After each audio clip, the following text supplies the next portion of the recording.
But anyway, let's get into the weird but true news. This is another segment that we started doing a couple of weeks ago.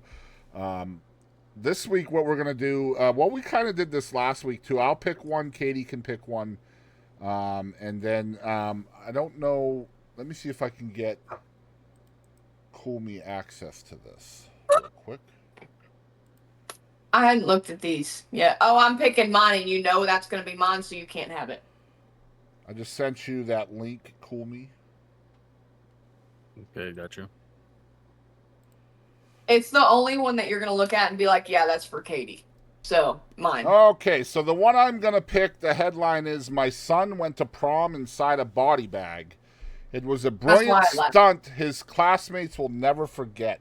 That's the headline. Here is the story behind it. The gag was dead on arrival. A UK teen. Why do these always happen in the UK, Katie? I don't fucking know. Jesus, man. Every single one of these is in the UK. All these damn Brits. Anyway, a UK teen raised eyebrows at his high school prom after arriving at the bash in a body bag as part of a macabre stunt. They'll think of that for years to come, the boy's mom, Laura Jameson, 38, who helped orchestrate the goof, told Kennedy News. Her son, Lucas, who is in the 11th grade, had reportedly wanted to make a memorable entrance at the dance. Okay, why do they have to add pictures to this shit, bro? God damn. There's multiple body bags. What is this? Oh my gosh. Okay, so they get out of the... Okay, so I see what's happening. Anyway, after ruling out hiring a helicopter, the youngster decided on being thrown out of a van like a corpse because, you know, corpses are thrown out of vans all the time. Anyway, and an idea that had been floated by a family friend. Anyway, his mom dubbed it a quote-unquote brilliant idea. It's always really good to be original and think of something different, gushed the mother of 4 who ordered 3 body bags for Lucas and his 2 friends and balaclava face masks, balaclava, whatever, for the bag transporters in preparation for her son's grand entrance. However, Laura, who is an autism support officer, feared she might get in trouble for procuring such suspicious items, explaining, if somebody was watching me, I probably would have had the police come around. Yeah, because you're from the UK and you think it's natural. Looking at your search history. Yeah. I mean, you think it's natural for corpses to be thrown out of vans. What the hell is wrong with these people? Like they throw out of vans is what it says. No. I don't know if that's a thing they do in the UK. If it is, please comment down below.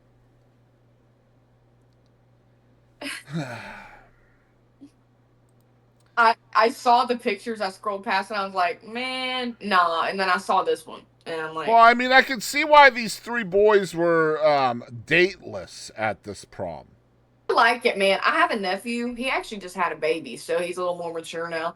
But I could so see him doing that when he was that age. I could so see him doing that. Hey, newsflash, Katie. You don't have to be mature to have a baby. I'm just saying. I know. He's 6 months younger than me. All right, Katie, which one of these are you going to pick? Do you want to take a wild guess? Is it the tattooed eyeballs? I told you, the one that looks like I would pick. Don't do it. Okay. All right, let's go. Title, I actually knew about this already. So this person went temporarily blind getting their eyeball tattoos, and they said it was worth it. So, this is Australia's most tattooed woman. Of course it is. Of course it is. And she has revealed, I believe she's like on TikTok, like I've seen her shit around, recycled on Instagram. But she has revealed an insane detail about her body art and has some enthusiast. No, I'm kidding. and industry heavyweights descend on Brisbane for the Australian Tattoo Expo. Amber Luke, who calls herself Blue Eyes White Dragon, which, was among the stars who attended Brisbane Expo on Saturday.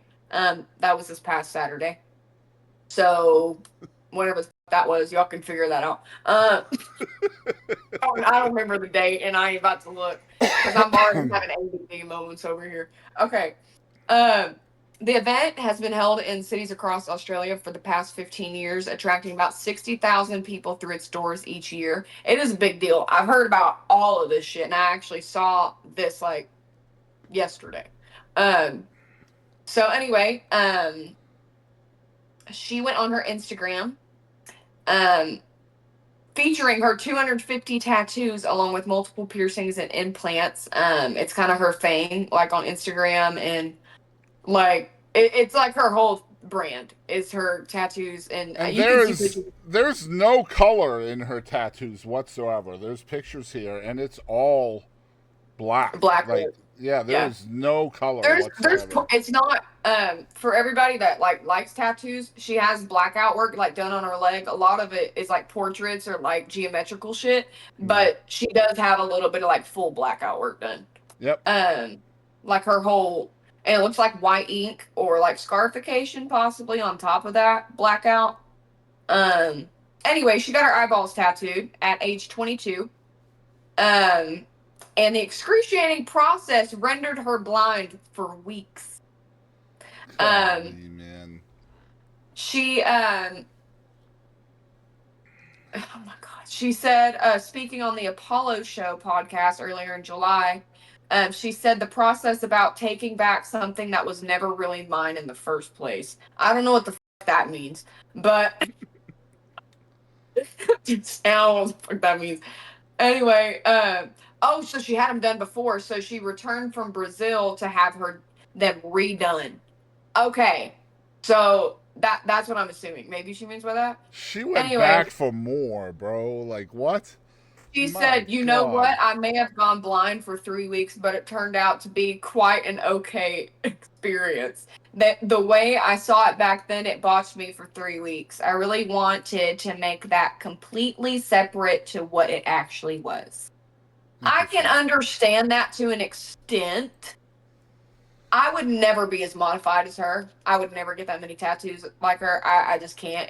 But I am an enthusiast. I follow like a lot of like pages on like Facebook, like a lot of groups and shit, like heavy body modifications. I'm just interested in all of it. Never would I do it, but I think it's cool, and I like the aesthetic like that people choose for themselves and express themselves. I think it's cool to look at. But I personally could never. And I do get that the temporary pain doesn't outweigh the outcome, the forever outcome. I mean, that's how you got to think about any tattoos. Piercings, not necessarily forever, but that's how a lot of people in that like community think, like scarification as well. I don't know if you know what that is, but pretty basic. Put two and two together. But like and implants and all these kind of things, like people go through surgeries to get shit done.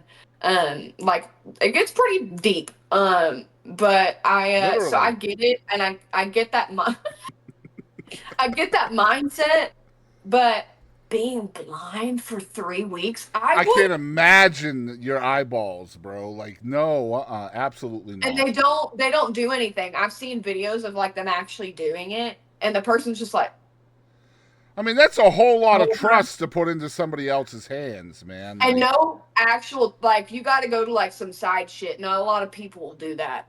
Like, people won't do that. She said some side shit.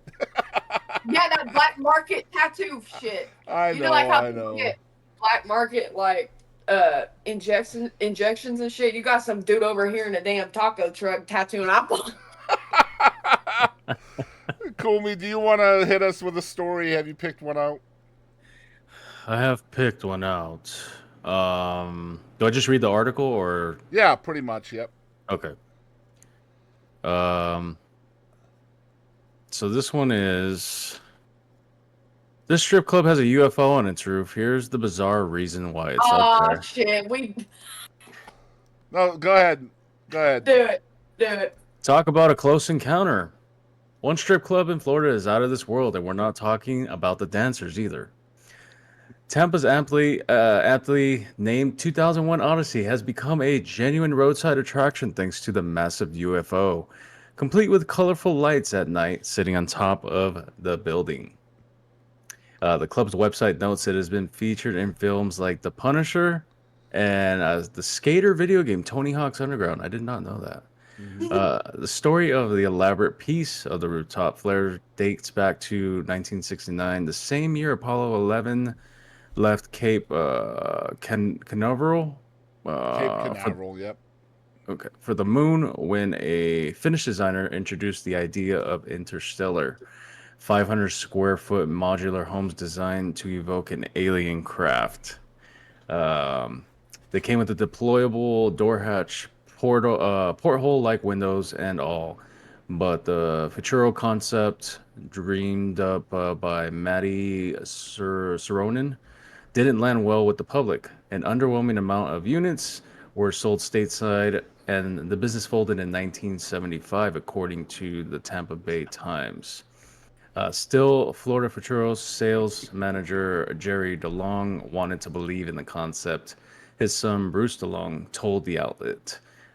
Jerry was a die-hard lover of the Stanley Kubrick masterpiece, and with partners opened up a strip club in 1970s in tribute to Dave and Hal 9000. I gotta tell you what I love about these damn stories every week is how many puns are in these stories. It's so funny. Yep. Like you have to really pay attention to them too, because like where it says didn't land well with the public, right? It's so good, man. So we did cover this story a couple of weeks ago. So Katie and I know nothing about this story whatsoever. Gotcha. But yeah, this is a strip club, I think, in Florida, and I like the story just because there is a random picture of a girl's ass on this page. So there is that. That's not the reason I chose it, by the way. Oh, look at that. Look at that UFO. What is that? I like the colors.